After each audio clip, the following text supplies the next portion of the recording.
ये कहानी है अमन नाम के एक नौजवान की, जो शहर की बड़ी नौकरी छोड़कर अपने पैतृक गांव रूपापुर वापस लौटा था। अमन के दादाजी अपने जमाने के मशहूर हलवाई हुआ करते थे, जिनकी मौत के बाद उनकी वो ऐतिहासिक दुकान बरसों से बंद पड़ी थी। अमन ने तय किया कि वो शहर की भागदौड़ छोड़कर अपने दादाजी के इसी हुनर को आगे बढ़ाएगा। लेकिन उस दुकान को चलाने के लिए उसे एक ऐसे कारीगर की जरूरत थी जो पुरानी विधा से मिठाइयाँ और जलेबियाँ बना सके। तभी अमन की मुलाकात रहमान चाचा और उनकी बेहद शांत खूबसूरत बेटी नूरी से हुई। रहमान चाचा उस इलाके के सबसे पुराने और मंझे हुए कारीगर थे। अमन ने उन्हें अपनी दुकान पर काम करने के लिए रख लिया। काम शुरू होते ही दुकान की किस्मत रातों रात बदल गई। अजान की पहली आवाज़ होने से पहले ही नूरी उठकर अपने हाथों से जलेबियों का वो जादुई घोल तैयार कर देती थी। उसके हाथ में जैसे कोई दैवीय बरकत थी। जो कोई भी उसकी बनाई गर्मा गर्म रसीली जलेबियां खाता, वो उसका दीवाना हो जाता था। दुकान पर सुबह से शाम तक लोगों का मेला लगा रहता था। अमन भी मन ही मन नूरी की सादगी, उसकी झुकी हुई पलकों और उसके हुनर का कायल होने लगा था। भट्टी की आंच पर काम करते हुए जब भी दोनों की नजरें मिलती तो बिना कुछ कहे ही दिलों के बीच एक खूबसूरत सा एहसास पनपने लगा था। लेकिन ये खुशियां और दोनों का ये मूक प्यार ज्यादा दिनों तक नहीं टिकने वाला था। अचानक एक दिन नूरी का व्यवहार बिल्कुल बदल गया। जो लड़की सुबह अजान से पहले उठकर हंसते खिलखिलाते जलेबियों का घोल तैयार कर देती थी, आज वही अपने कमरे की खिड़की के पास खामोश और उदास बैठी रहती। उसकी अम्मी सफिया की बेचैनी हर दिन बढ़ती जा रही थी। उन्होंने कई बार पूछा, नूरी, आखिर बात क्या है बेटी? तू दिन ब दिन इस तरह खामोश क्यों होती जा रही है? मगर हर बार नूरी अपनी आंखें चुराकर यही कहती, कुछ नहीं अम्मी, बस ऐसे ही दुकान पर जाने का दिल नहीं लग रहा। असल वजह नूरी चाहकर भी अपने माता पिता को नहीं बता पा रही थी।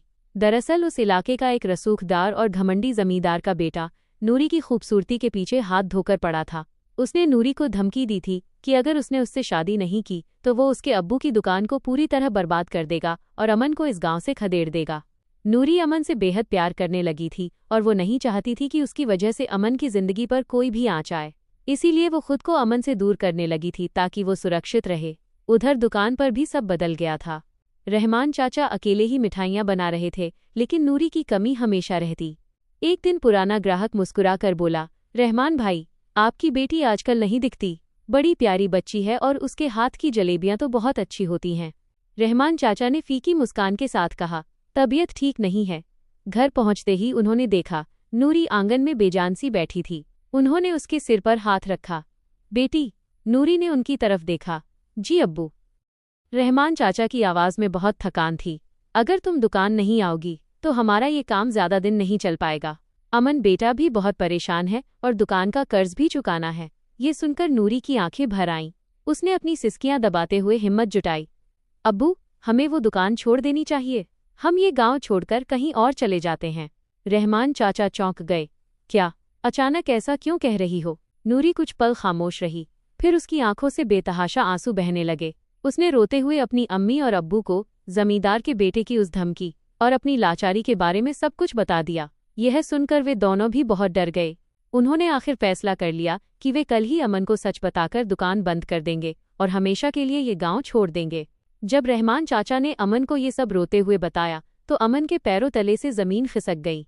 वो दुकान बंद होने के डर से नहीं, बल्कि नूरी को हमेशा के लिए खोने के डर से कांप उठा था। अमन ने रहमान चाचा के हाथ थामे और आंखों में पक्के इरादे के साथ कहा, चाचा, नूरी सिर्फ आपकी बेटी नहीं है, वो इस दुकान की रूह है और मेरे जीने की वजह भी। आप लोग कहीं नहीं जाएंगे। जब तक मैं जिंदा हूँ, नूरी की तरफ कोई आंख उठाकर भी नहीं देख सकता। अमन सीधे उस जमींदार की हवेली की तरफ चल पड़ा, जहां उसकी आंखों में नूरी के लिए बेइंतहा प्यार और अपने हक की लड़ाई का जुनून था। अमन जब गुस्से से तमतमाता हुआ जमींदार की हवेली पहुंचा तो वहां सन्नाटा छा गया। हवेली के आंगन में जमींदार का घमंडी बेटा विक्की अपने दोस्तों के साथ बैठा शराब पी रहा था। अमन को अचानक वहां देखकर विक्की ने तंज कसते हुए कहा, अरे, हलवाई की दुकान छोड़कर यहाँ कैसे आना हुआ? अपनी दुकान बचाने की भीख मांगने आए हो या अपना बोरिया बिस्तर समेटने की तैयारी करने? अमन ने बिना डरे विक्की की आंखों में आंखें डाली और कड़कती आवाज में कहा, अपनी औकात में रहो विक्की। नूरी कोई खिलौना नहीं है जिसे तुम अपनी ताकत और पैसे की धौंस दिखाकर डरा सको। वो मुझसे प्यार करती है और मैं उसके आत्मसम्मान के लिए अपनी जान की बाजी लगाने से भी पीछे नहीं हटूंगा। ये सुनते ही विक्की का चेहरा गुस्से से लाल हो गया। उसने गुस्से में चिल्लाकर अपने गुंडों को इशारा किया। 4-5 हट्टे कट्टे लठैत अमन पर टूट पड़े। उन्होंने अमन को बेरहमी से पीटना शुरू कर दिया। अमन अकेला था और वे लोग कई थे। अमन के शरीर पर लाठियां बरस रही थीं। वो खून से लथपथ होकर जमीन पर गिर पड़ा, लेकिन हर बार जब वे उसे मारते वो नूरी का चेहरा याद करके फिर से खड़ा हो जाता। उसने गिरते संभलते हुए विक्की से कहा, तुम मेरी हड्डियां तोड़ सकते हो विक्की, लेकिन मेरे दिल से नूरी का नाम कभी नहीं मिटा सकते। उधर जब नूरी को पता चला कि अमन उसकी खातिर अकेला ही मौत के कुएं में कूद गया है तो उसके सब्र का बांध टूट गया। वह लोकलाज और डर की सारी बेड़ियां तोड़कर रोती हुई हवेली की तरफ दौड़ी। पीछे पीछे रहमान चाचा और सफिया अम्मी भी बदहवास भागे चले आ रहे थे। नूरी जैसे ही हवेली के भारी दरवाजे को पार करके अंदर पहुंची, सामने का मंजर देखकर उसकी चीख निकल गई। अमन लहूलुहान हालत में जमीन पर पड़ा था और गुंडे उसे लात घूंसों से मार रहे थे। नूरी दौड़कर आई और अमन के ऊपर ढाल बनकर लेट गई। उसने रोते हुए विक्की से कहा, बस करो विक्की, खुदा के लिए बस करो। अगर तुमने अमन को एक हाथ भी लगाया तो मैं यहीं हवेली की चौखट पर अपनी जान दे दूंगी। मैं मर जाऊंगी लेकिन तुम्हारी कभी नहीं होंगी। नूरी की आंखों में अमन के लिए ये बेइंतहा मोहब्बत और मौत से खेलने का ये जज्बा देखकर वहां तमाशा देख रहे गांव वालों के भी दिल पसीज गए। ठीक उसी समय हवेली के अंदर से बड़े जमींदार साहब यानी विक्की के पिता बाहर निकल आए, जो गांव के सबसे सम्मानित और न्यायप्रिय इंसान माने जाते थे। वे अपने बेटे की इस घटिया हरकत से बिल्कुल अनजान थे। बड़े जमींदार साहब ने जैसे ही आंगन का ये खौफनाक मंजर देखा, उनका गुस्सा 7वें आसमान पर पहुंच गया। उन्होंने अपनी कड़कती आवाज में चिल्लाकर कहा, बंद करो ये तमाशा। किसकी शह पर इस हवेली में गुंडागर्दी हो रही है? अपने पिता की दहाड़ सुनकर विक्की के हाथ पैर कांपने लगे और गुंडे तुरंत पीछे हट गए।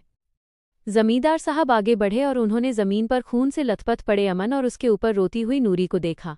नूरी ने हाथ जोड़कर रोते हुए कहा, जमींदार साहब, आपके बेटे ने हमारे पूरे परिवार का जीना हराम कर दिया है। हमारी दुकान बंद करने की धमकी दी और जब अमन मेरे आत्मसम्मान के लिए यहाँ आया तो आपके बेटे ने इसे जान से मारने की कोशिश की। हमें न्याय दीजिए साहब।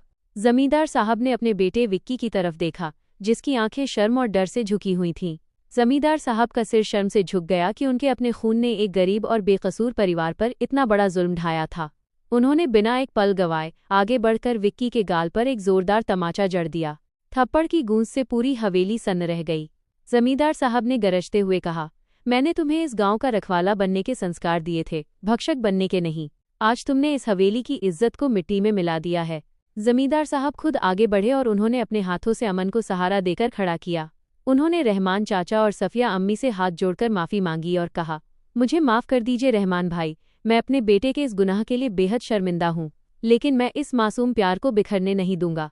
उन्होंने गांव वालों के सामने घोषणा की, आज इसी वक्त मैं अमन और नूरी के रिश्ते को अपनी मंजूरी देता हूँ। विक्की को उसके किए की सज़ा मिलेगी। मैं उसे अगले 5 साल के लिए इस गांव की सीमा से बाहर भेज रहा हूँ। यह सुनते ही नूरी और अमन की आंखों में खुशी के आंसू छलक आए। रहमान चाचा और सफिया अम्मी ने राहत की सांस ली। गांव से विक्की के जाते ही जैसे रूपापुर की हवाओं में फिर से वही पुरानी मिठास लौट आई। जमींदार साहब ने खुद आगे बढ़कर बहुत ही सादगी और अदब के साथ अमन और नूरी के निकाह का दिन तय करवा दिया। निकाह वाले दिन पूरी दुकान को रंग बिरंगे फूलों और कंदीलों से बेहद खूबसूरत अंदाज में सजाया गया था। पूरे गांव को दावत दी गई थी और शादी की दावत में सबसे खास चीज़ थी नूरी के हाथों से तैयार किए गए घोल की गर्मा गर्म रसीली जलेबियां। उस दिन रहमान चाचा के चेहरे पर जो सुकून और गौरव की चमक थी वो शब्दों में बयां नहीं की जा सकती थी। जब अमन ने दूल्हे के लिबास में नूरी को देखा तो उसे लगा कि दुनिया की सारी खुशियां उसकी झोली में आ गिरी हैं। शादी के बाद दोनों ने मिलकर उस दुकान को फिर से संभाला। अब अजान की पहली आवाज़ से पहले सिर्फ नूरी ही नहीं उठती थी, बल्कि अमन भी उसके साथ कंधे से कंधा मिलाकर भट्टी तैयार करने में उसका हाथ बटाता था। नूरी जलेबियों का घोल बनाती और अमन उन्हें चाशनी में डुबोकर मुस्कुराते हुए ग्राहकों को परोसता। उनकी मोहब्बत की मिठास उनकी जलेबियों में इस कदर घुल गई थी कि दूर दूर के शहरों से लोग सिर्फ उन दोनों को देखने और उनके हाथ का स्वाद चखने आते थे। वो दुकान जो कभी डर और लाचारी का कारण बनने वाली थी, आज 2 सच्चे दिलों के मिलन और अटूट विश्वास की सबसे बड़ी मिसाल बन चुकी थी। नूरी और अमन ने साबित कर दिया था कि अगर प्यार में सच्चाई और आत्मसम्मान हो तो दुनिया की कोई भी ताकत उसे झुका नहीं सकती। तो प्यारे दोस्तों, ये थी अमन और नूरी के सच्चे प्यार और उनके अटूट विश्वास की एक बेहद खूबसूरत और दिल को छू लेने वाली दास्तान। कैसे उन दोनों ने मिलकर अपने हिस्से के अंधेरे को दूर किया और अपनी मोहब्बत की मिठास से पूरी दुनिया को महका दिया। अगर आपको हमारे चैनल की ये प्यारी और जज्बाती लव स्टोरी पसंद आई हो तो इस वीडियो को एक लाइक ज़रूर करें। अगर आपने अभी तक हमारे चैनल को सब्सक्राइब नहीं किया है तो अभी नीचे दिए गए लाल बटन को दबाकर सब्सक्राइब कर लीजिए और बेल आइकन को ऑल पर सेट करना बिल्कुल मत भूलिएगा। हमें कमेंट में ज़रूर लिखकर बताइए कि आपको अमन और नूरी की ये जोड़ी कैसी लगी। आपके प्यारे प्यारे कमेंट्स पढ़ना हमें सच में बेहद अच्छा लगता है। इस वीडियो को अपने दोस्तों और करीबियों के साथ भी शेयर करें। मिलते हैं बहुत जल्द एक और नई और बेहतरीन कहानी के साथ। तब तक के लिए अपना ख्याल रखें, सुरक्षित रहें। धन्यवाद।